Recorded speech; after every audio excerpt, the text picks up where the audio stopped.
the championship of the reform to President Ruto of Kenya. I met him. He's decided to push the process. I hope in the end of this process, everybody should be aware of the necessity to change things. And maybe we can do more and better. And what are you going to do next?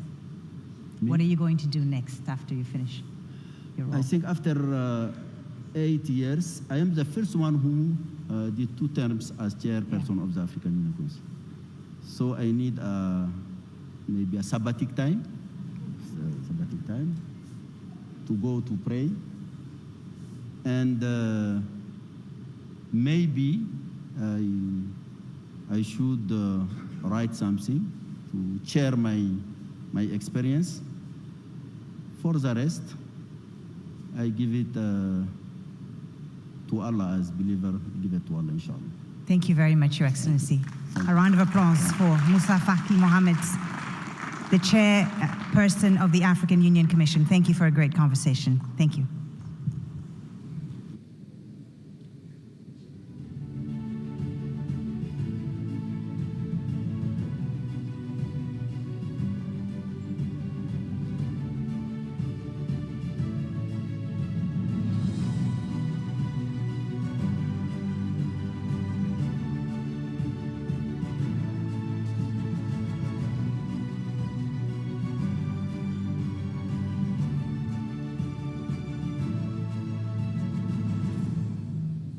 Thank you, Your Excellency, for those extremely poignant remarks. We would now like to warmly welcome Ambassador Ahmed Abubakar, Director General of the Federal Republic of Nigeria's National Intelligence Agency, for high-level remarks.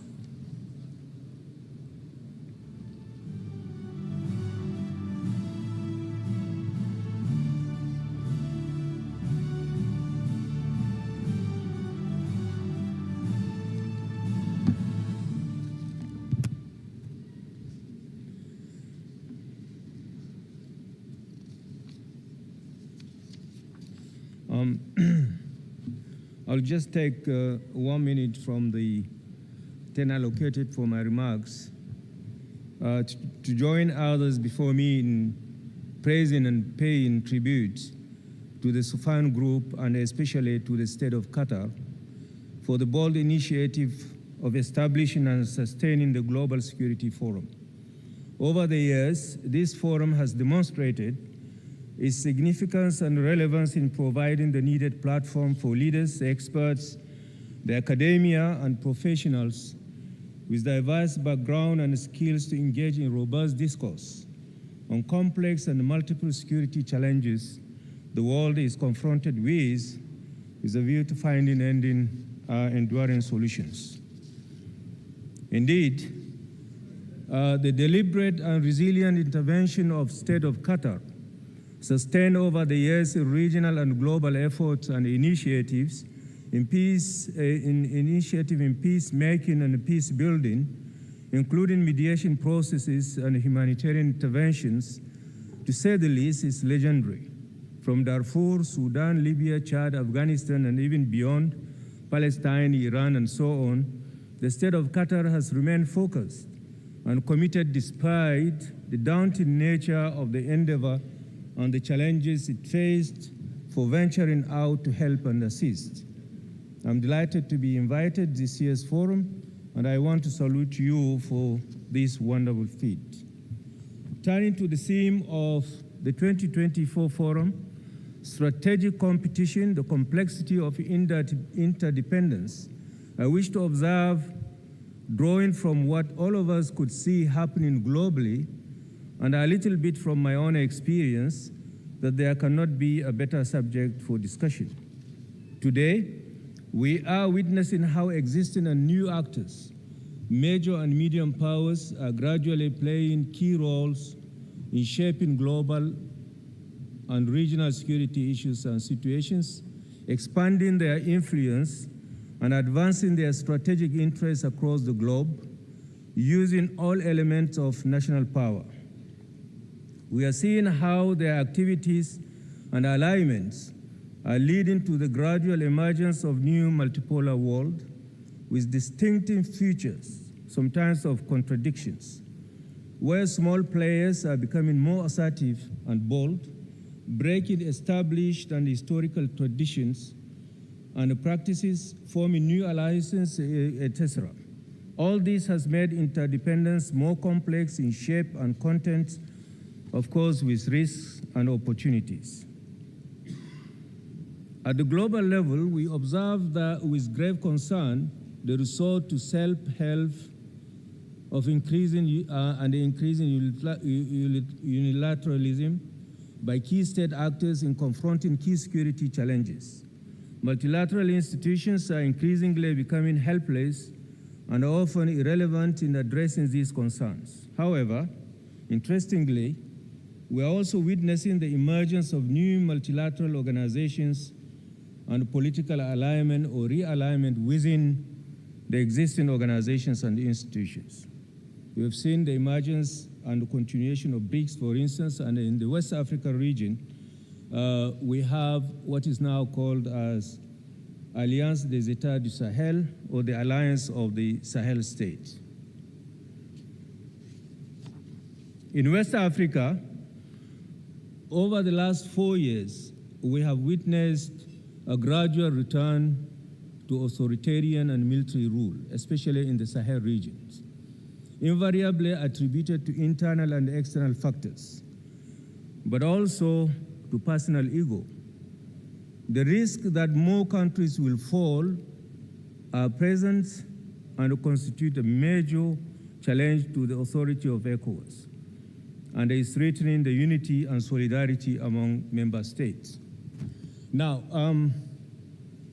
at this point, let me just say, earlier on, there was a discussion about the reason for coup, lack of good governance or bad governance, and so on and so forth. But we also know that coup d'etat have taken place. History is replete with the reasons for personal ego, personal, for instance, palace coup, and so on. In Niger, for instance, I'll give you an example. There were about 4 or 5 coups before this last one. And the last administration before this last one that was actually overthrown decided to stop this phenomenon. And what they did was to now move away the commands of the armed forces from the vicinity of the power, of the seats of power. They moved them out. Now, and then that administration survived for 10 years and there was no coup.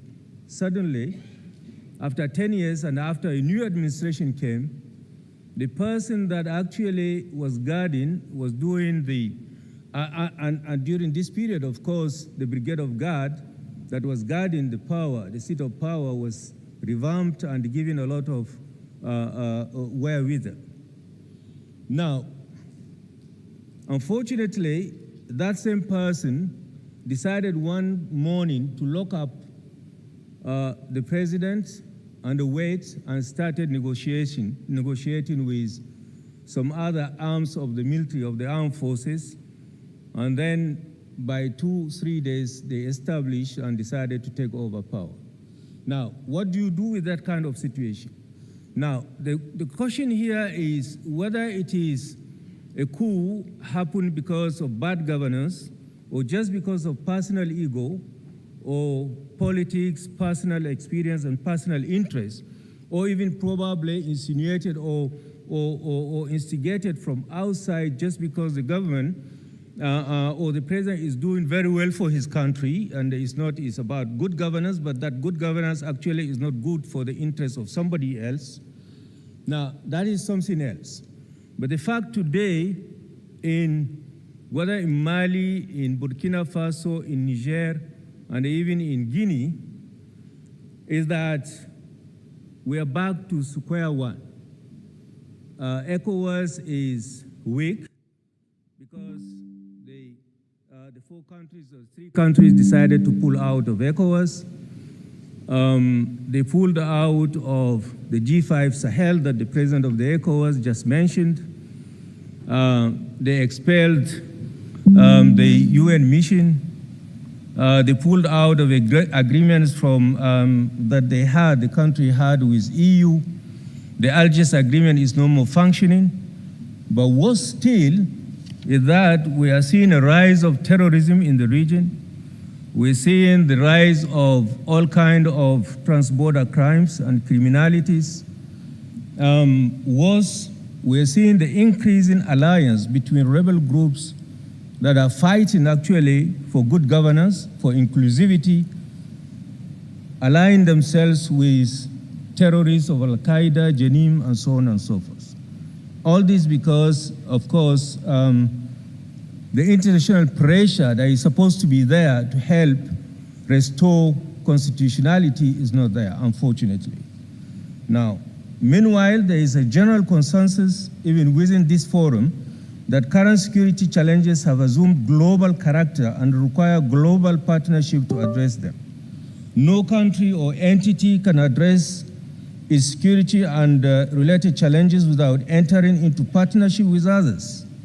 This is the new reality in the global environment. However, even this partnership comes with considerable challenges given the intensity of the competition, the issues at stake, and the complexity of interdependence at play. As aptly captured by the theme of this forum, strategic competition is presenting a key challenge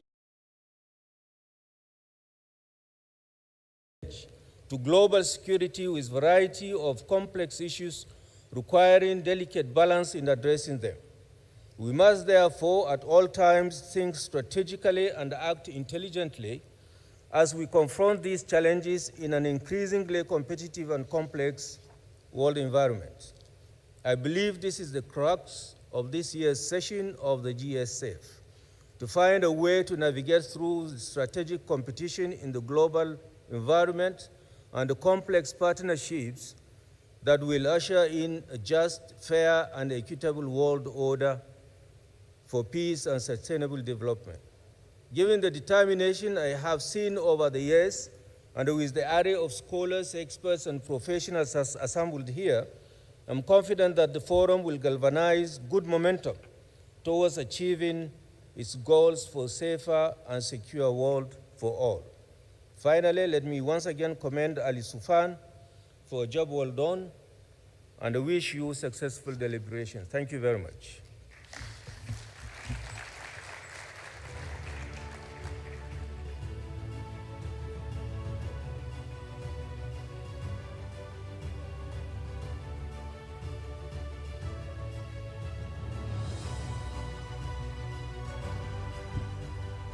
Thank you, Your Excellency. Honored guests, we now present a discussion on the current geopolitical landscape in Africa between His Excellency Professor Robert Ducey, Minister of Foreign Affairs, African Integration, and Togolese Abroad, Togolese Republic, and Ambassador J. Peter Pham, Distinguished Fellow, Atlantic Council.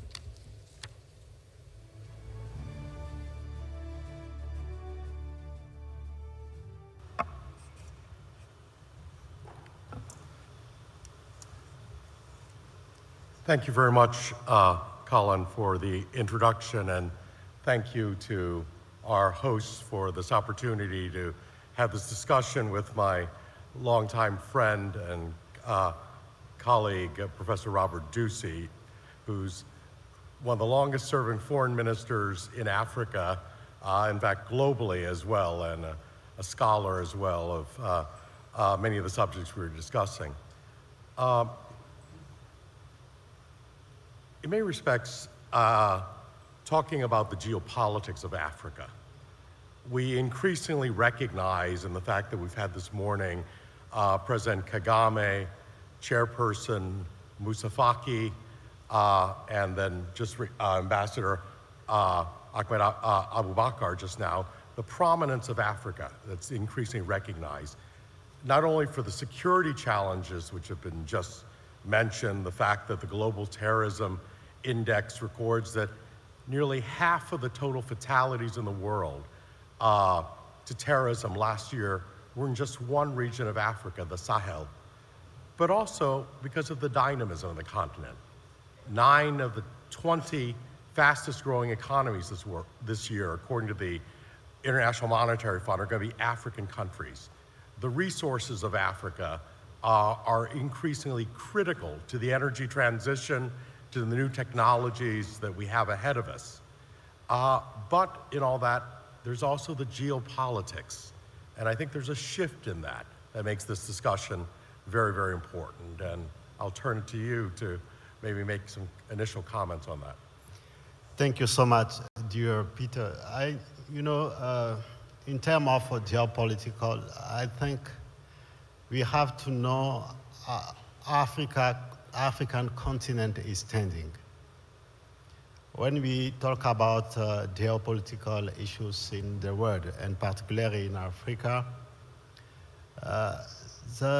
we have right now the new leadership in Africa. So behind the geopolitical vision in Africa, we can add the vision about all the minerals, all the, the riches what we have in Africa. So we say geopolitical, and through geopolitical we talk about politics. We need to see and to know behind the political vision, you have the economy.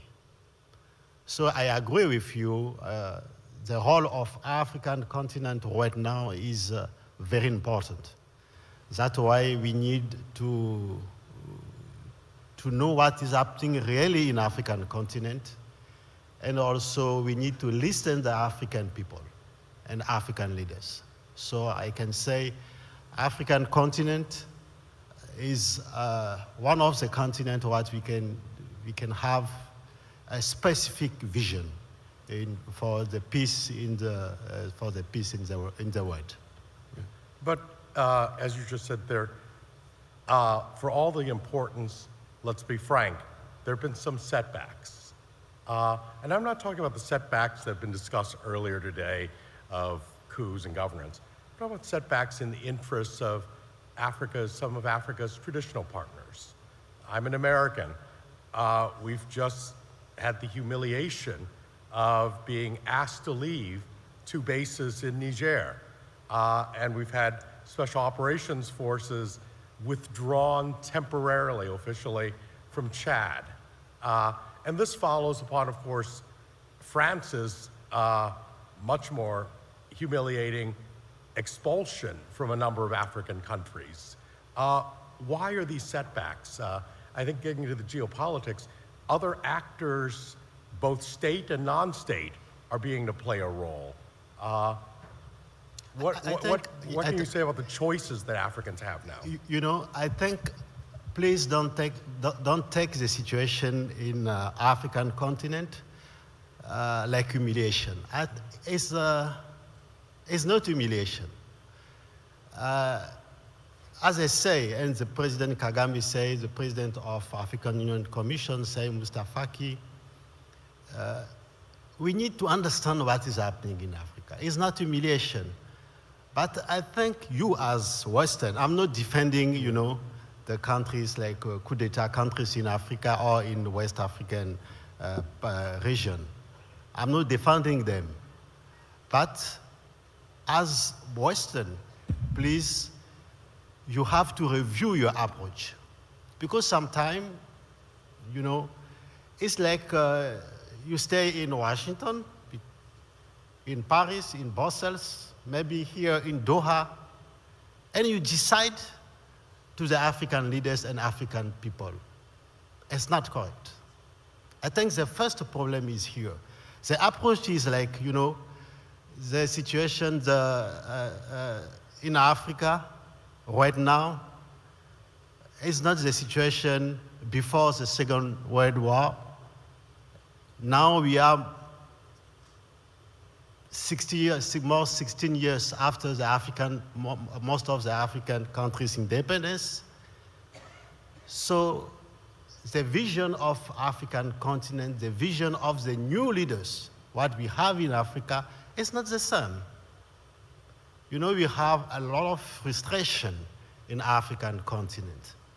You can just discuss with the young people in Africa. But when you come, you say, you know, I want to be frank with you. You say, okay, I'm US, I stay in Washington. Hey, you are Togolese, who you are? Okay, you have to. Do it, don't do it. I say, hey, why? I'm Togolese, I'm African. Why you stay in Paris? Why you stay in Washington, in Moscow, in Tehran, everywhere in the world, and you decide for my people, to decide for African people? The thing what we say right now, first, you have to listen to us. Before you decide, come discuss with the people to try to understand what the people need for themselves. Second, you need also to respect the African people. It's not you. I know you, Peter, you are a very good guy, right? I hope so. But the approach is not a domination approach. Because, you know, now, when you see the African people, the African leaders, for them, it's like some people from Western, they have to dominate it. There is like a condescending, attitude. Sometimes it's like arrogance. And the new leaders say, no, we don't need condescending attitude anymore. We don't need arrogance anymore. We don't need the paternalism anymore. We have a maturity, the political maturity after 16 years of our independence to decide for ourselves, to decide for our people. I think it's very important to take it in your mind. No, I think the point you make is a very strong one, and I think it's a critical one. We have to listen, and we have to appreciate the realities that are there. And one of the things that has always helped me, and I'll say it here, has always been having trusted interlocutors, partners. You were a very valuable partner and friend when I was in government, someone I could turn to give me the sense of what is really going on, what's there. And in many respects, we don't often appreciate those partners, those voices that can help intermediate. And I'd like to call out, yesterday we had a wonderful discussion here with the Minister of State in the Foreign Ministry about the state of Qatar's role in negotiations and mediation. And in many respects, in a different scale and different place, what Togo has done, punching, I would say, above its diplomatic weight. Tell us a little about what you've managed to do quietly, unobtrusively, in helping ameliorate some of the more tense situations that Chairperson Moussa Faki mentioned earlier, or Ambassador just talked about, some of the things you've been able to do. Yeah, you know, the Togolese, diplomacy or policy or a foreign policy is foreign policy of neutrality is very important. We want to be neutral. Of course, in West African region, in ECOWAS community, if you know, we try to listen to everyone. We try to discuss with everyone. The situation, for example, the last coup d'etat in our region, in Niger, as Ambassador Abubakar said, it was very difficult for everyone, you know, now to continue to see the coup d'etat in our region. But we say, as a member of ECOWAS, when you see the sanction, political sanction against the people and the new authority of Niger, we say is very hard for them. So how we can take this kind of sanction against the people? humanitarian sanction also. So we say, yes, the situation is not normal, is unacceptable, but we need to discuss with them. That way, for us, dialogue is very important. Without dialogue, without a discussion with the people, we cannot find a good solution. So we are happy to know after 6 months, ECOWAS decided, to review his position, and the situation is normal right now between Niger and ECOWAS and Niger and international community also.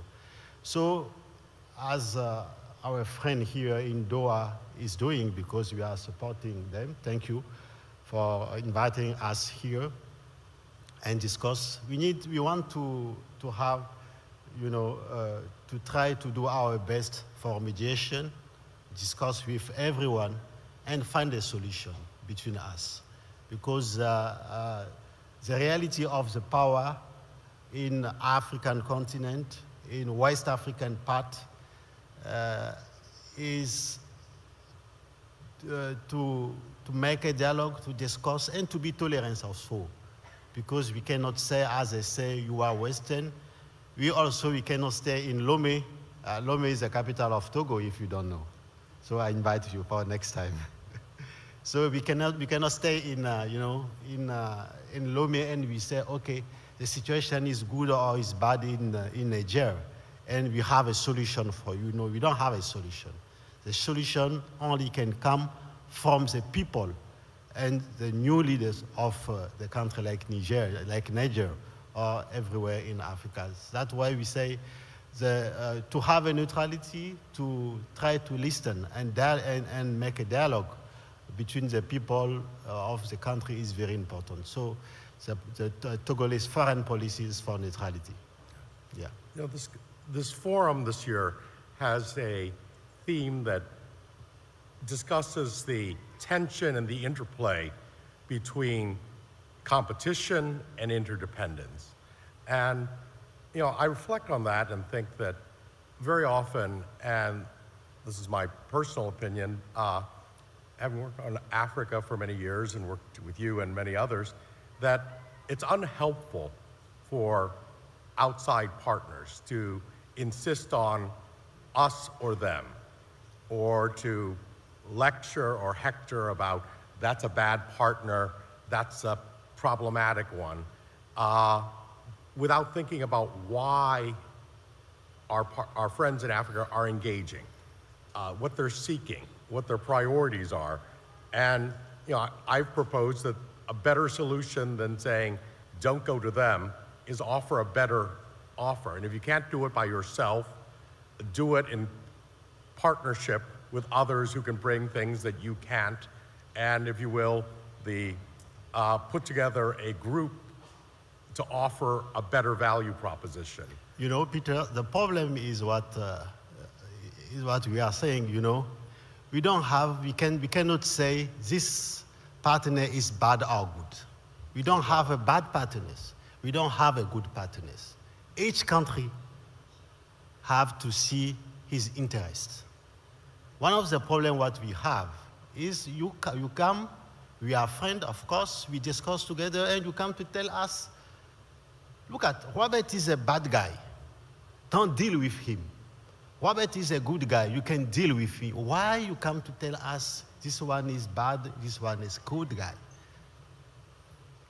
Each country has his interest. So the vision, what we need is, in terms of good cooperation, to respect all the partners. Maybe the partners is bad for you, but it's not bad for us. Maybe the partners can be good for us and bad for you. Mm-hmm. It depends, So I think we need only to push, to try to see, because we are not talking like it's not a personal deal, it's a state deal, it's our country deal. So to see what is the interest of the country, what is the interest of that state. So it's more important to see our interest and to respect our choice. if you don't respect our choice, I think, that's why I told you, I think we need to review, you need to review your approach. We need a new approach about African matters in the world. Yeah. And I think you're absolutely right. And I think the key to that is, instead of saying that's a bad deal, say this is a better one. I can put together a syndicate, if you will, thinking in business terms, a syndicate that can bring more things, better things, a better value proposition. And I think that is a more constructive way forward. Given the needs, the great needs of Africa, infrastructure, to develop the riches that exist there, that require infrastructure, investments in energy, in human capital. No one country or even group of countries can do it by themselves, but we're stronger with partners. And I think that's the key, and we have to think a little outside the box. Yeah, I agree with you. So I think what is important right now is to respect the sovereignty of each country. It's very important. And when you come as partner, you need to find a good way how you can deal with us. Is one of the key for the good partner, for the good partnership between you and us is very important. So, looking at the whole range of challenges and yet opportunities there, what would you say are the top priorities that, if we are listening to Africans and African leaders, what are the top priorities that we should be talking about? Not our priorities, but what are your priorities that we can help address? Yes, it's clear for us. Our priority is the economic development in the African countries. So that's why we say we know we have a lot of things in Africa. Africa is going up, as you know yourself. So we need a good partner to help us. Not only the vision about politics matters, but how about our economy? You can see, for example, you can take only the country like Democratic Republic of Congo. They have cobalt. We are using cobalt for all our mobiles, the batteries in our, etc., etc. So we need a good partner, for example, in the country like DRC, to make a good deal with them, with that country. We have a lot of gold, a lot of diamond in Africa. So a good company can make deal with African countries, and because our priority as leaders is to change, the life of our population, the life of the people. So we cannot change the life only by politics. We need, as a leader, to change the life by the economy. So good deal by economy, good deal to transform our economy is what is our first priority. So in the area, or like, for example, the west part of Africa, we say to change to change the life of the population by economy, we need a security also. How we can change the life of the population of Sahel countries like Mali, like Burkina Faso, like Niger, without a security. And one of the problems with international community is, for example, some friends come in that country and they say, okay, you did coup d'etat, you have to go to the election. When you discuss with most of the leaders of that country, they say, how I can go back to the democratic regime, or how I can organize, for example, the election if I don't control all my country. You can see the situation, for example, in Burkina Faso. I know the authorities of Burkina Faso say they will probably organize the election in 5 or 10 years. The people say, no, we have to go to the election right now. But the reality on the ground is what? It's clear. They are controlling maybe 45 or 50% only of the country. Can you go to the election if you are controlling only the capital and around the capital of your country? How about the rest of the country? So the solution is not only to go to the election, because you can go to the election and after 1 year, we can have a coup d'etat, or after a new election, a democratic election, another coup d'etat. So it will be like election, democratic regime, coup d'etat, democratic regime, coup d'etat, democratic regime, coup d'etat. So the good solution is economic development. Security is very, very important. Without security, we cannot, we cannot develop really our economy and also to transform the life of our population. I think these two cases are very important for the African continent and all the African countries. Yeah. No, I fully agree with you. When I was special envoy for the Sahel, one of my talking points, maybe ad nauseum for some of my audiences, was to constantly say the root of the crisis is not democracy. The root of the crisis is the crisis of state legitimacy. That the governments have not been able, for whatever reason, to connect with their populations, to provide basic protection, basic services to the people, to touch their lives, and therefore have their loyalty and support. And until that is addressed, one is condemned, as you say, to elections, coups, and that ultimately we have to address that long term. Otherwise, it's a lot of waste of energy, a lot of waste of money, a lot of waste, unfortunately, of lives, but we don't address the deep roots of the crisis, and that's important. In the remaining time that is left for us, ask you to, we talk about Africa, we talk about the continent of 54 states, and it's great that we're having this conversation in the midst of a global security forum.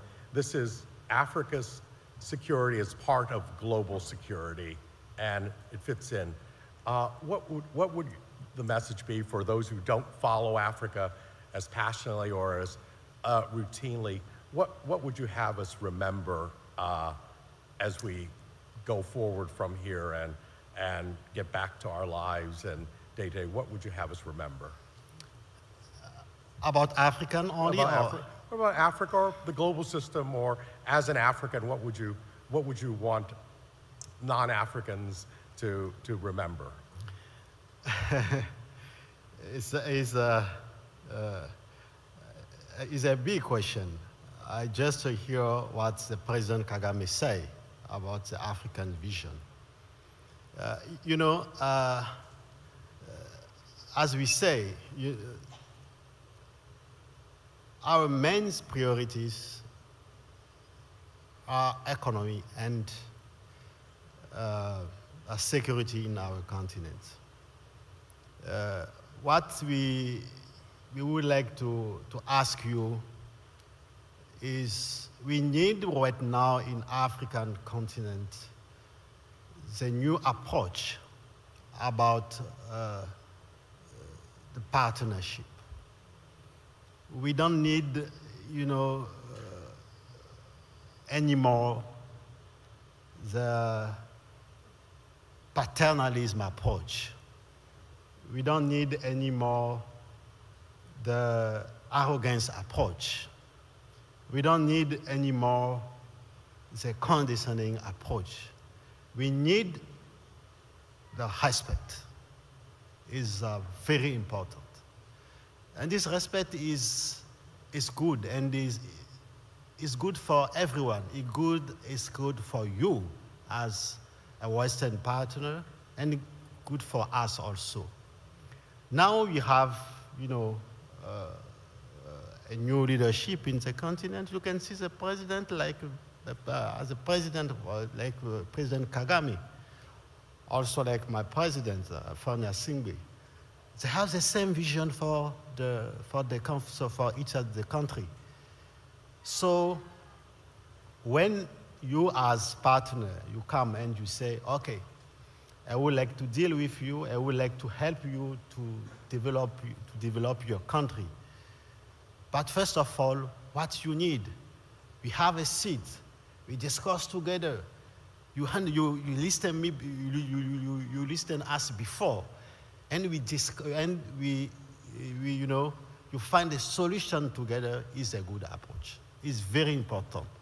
The first key is to listen to people before. Please, Peter, don't stay in Washington. You know I don't. I'm never home. And decide for me in Togo. And decide for the people of African continent. And decide for someone. And decide the people here in Doha. Before you come in here in Doha, or when you come here in Doha, we need to discuss with the people of Qatar, to listen them before. And if you have some solution for them, of course, after the discussion, we can do something. The second key is also, after to listening them, or the people of Africa, to see how we can help them to transform the economy. Because the key right now is about our economy, how we can transform the economy for the good life or better life of the population. I know it's not like the solution have to come from our partner like you. The solution have to be the African solution.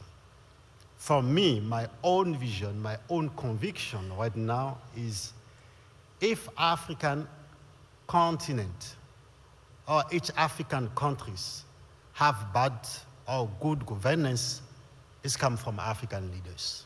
We are the responsibility if our continent and our country. I'm not saying, you know, if something is bad or our problem is the foreign or the partners, you know, interference, political interference. No, we have a bad political interference also. But the first responsibility of the African leader or African continent is from African leaders. So I want to be very clear. If something is bad, is as before.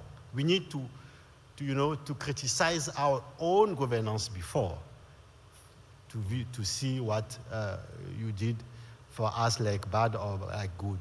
So that approach is very important, and we would like to share this approach with you and to ask you, please, come like friend, come like, you know, like good partner.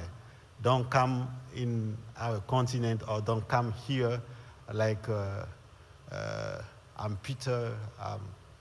Okay, you got what I meant to say. Yeah. Thank you. No, thank you. And, you know, I think as I look back on the arc of my own career, when I started out working on Africa, it was the same year that the US government, and this is almost 30 years ago, came out with a strategy document. And this was when Bill Clinton was president, Strategy for Sub-Saharan Africa, which began with, the United States has no strategic interests. My parents worried whether I'd ever make a living under those circumstances. Now no one will make a statement like that. We recognize the strategic importance for our own interests, but for the global good of Africa. And I think that, thank you very much for those points, the importance of listening and the importance of helping jumpstart economic growth and development. You know, by mid-century, 1 in 4 working age persons on the planet is going to be an African. And that's a great opportunity for Africa and for the world, or it could be a challenge. and it's up to us to do it. Thank you very much for this conversation and these points, and always good to see you, my dear friend. Thank you, dear Peter.